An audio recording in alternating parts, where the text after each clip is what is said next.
I was standing on a twister mat and glaring at my opponent. He clearly didn't deserve a girl like Emily. Just why did beautiful girls only fall for bad guys? I couldn't let her suffer anymore, so I did probably the most daring thing in my life. Hi, my name is Arthur, and I'm 16 years old. Guys, I bet you all know this feeling. You chase after a girl for a long time, indulge all her whims at any time of the day or night, give up your hobbies for her, and she only sees you as a good friend. The exact same thing happened to me, but I became the rare lucky guy who managed to escape the friend zone in the end. If you want to know how I did it, subscribe to our channel and listen to my story. I fell in love with Emily at first sight, as soon as she was transferred to our class. Back then, 2 years ago, I had made a grave mistake. I had decided to make friends with the new girl and didn't confess for too long. I'd bring her comfortable slippers to the other end of the city if she had blisters after wearing fashionable shoes. I would sneak out of the house to see her home after parties late at night,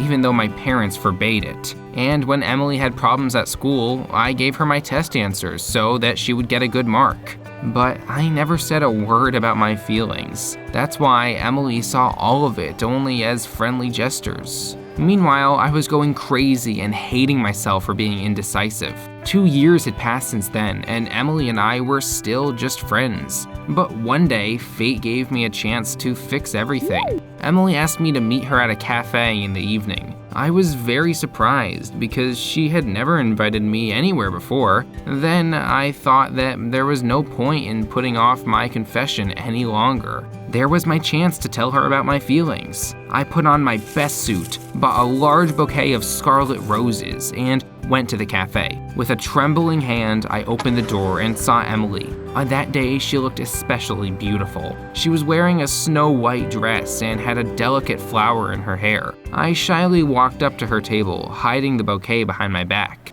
when some guy suddenly came up to Emily and hugged her. I absolutely hadn't been expecting that. I froze in the middle of the cafe and was about to run away, but Emily had already noticed me. Well, there was nothing I could do but go to their table. I wished I hadn't come there at all. When Emily happily introduced me to her new boyfriend, Gregory, I wanted to sink through the floor. She kept singing him praises and smiling at him. I felt furious. I truly didn't understand how that Gregory was better than me. Things got even worse when my friend noticed the flowers I was hiding behind my back. "Who are those for?" she asked, curious. Hundreds of possible answers immediately ran through my mind, but for some reason I said, "They are for my girlfriend." "A girlfriend? I was so dumb." Emily suddenly blushed, and I felt hope. What if my lie would make her jealous and help me? But I was wrong again. A few minutes later, Emily was already laughing at her boyfriend's jokes as if she had forgotten all about my words. And yet, Emily remembered them at the end of the evening. As we were leaving, she suggested we go on a double date at her house. Emily and Gregory and my girlfriend and I. She said we would come the following day, and I had no choice but to agree.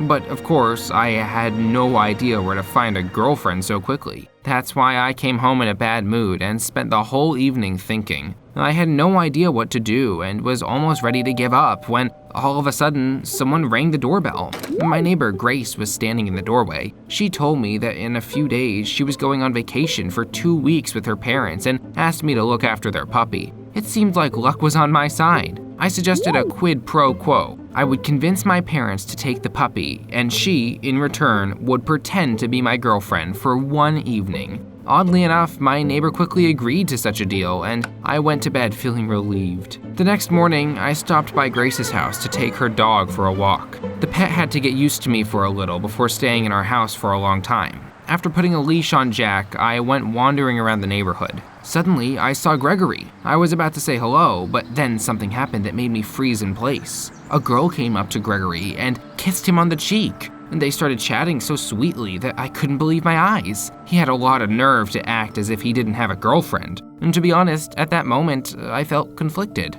On one hand, I wanted to tell Emily everything right away. After all, after such news, I could have a chance with her. On the other hand, I really didn't want to hurt her. I took a photo of the couple just in case and walked home. Maybe I was wrong, and there was a perfectly good explanation of what had happened. But I couldn't get rid of the unpleasant thoughts, so I came to the double date in the evening quite moody. I looked at Gregory suspiciously, but he was clearly not interested in me. He was so nice to Emily that I got even angrier. I didn't know how to make my friend look at me and started to openly flirt with Grace out of desperation. I've got to admit, my neighbor played her role brilliantly. She constantly hugged me, whispered something in my ear, and even hand-fed me cookies. We really looked like a couple in love. No one could have guessed how hard acting like that came to me. But the longer I was there, the harder it got for me to hide my anger. At one point, Gregory accidentally touched me with his elbow and I yelled at him. Because of that, Emily had to quickly come up with something to diffuse the tension. She suggested we play Twister. It could help me get closer to her, so of course I agreed. Gregory got to spin first, and Emily, Grace, and I were on the mat. At first, my friend's plan really worked. The game calmed me down a little, and I even started to enjoy it. Especially when the moves brought me face to face with Emily. I couldn't help breaking into a smile when she looked at me. At that moment, something happened to my friend. She suddenly lost her balance and fell. That's how she became the referee of the next turn. I was determined not to lose so that I could stand on the mat with Emily again. But then, while I was crouching in an awfully uncomfortable position, I noticed something quite out of the ordinary. Gregory was checking out Grace, who had to bend backwards to reach the red circles. I instantly felt even more livid than I had before. Was Emily so blind she didn't see the obvious? After all, her boyfriend was openly admiring another girl. But Emily was so engrossed in the spinner that she wasn't paying any attention to the playing field. You can't even imagine how hard it was for me to restrain myself at that moment. I didn't want to look at Gregory anymore and lost on purpose to become the referee for the next turn. At the time, I couldn't have imagined that would make me even angrier. After a few turns, Gregory started to cheat. I saw him deliberately stand on the circles of the wrong color to get closer to Grace. I decided to ignore it, but then something unexpected happened. Emily decided to cheat as well. It was a hard moment for her in the game, and to make it easier for herself, she put her hands on the circles of the wrong color on purpose. I wasn't the only one who saw it. Gregory did as well. He suddenly jumped to his feet and pushed Emily so that she fell onto the floor. He had gone way too far. I had never been that enraged before. What are you doing? It's just a game. I threw away the spinner and pushed him, and then I couldn't take it anymore. The emotions I had been holding back for 2 days finally burst out. Standing on the playing mat, I forgot about my shyness, fears, and everything else that had stopped me from confessing my feelings for so long.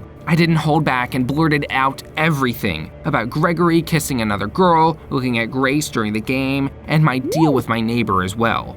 But the most important thing was that I confessed to Emily in front of everyone. I told her that I had been clumsily trying to show how much I cared for her and why I had come to the cafe with a bouquet of flowers. After saying all that, I felt so relieved. The anger had disappeared somewhere, and I suddenly realized what I had done. I tensed up, preparing for a fight in case Gregory wanted to get back at me, when I suddenly heard a loud laugh. Gregory and Emily were doubled over with laughter, and Grace stood in the middle of the room, confused. I didn't understand what was going on, and for the first time, I didn't know what to do. But then Emily explained why they were laughing. What she told me shocked me. It turned out that Emily had feelings for me for a long time, but she couldn't understand whether they were mutual or not.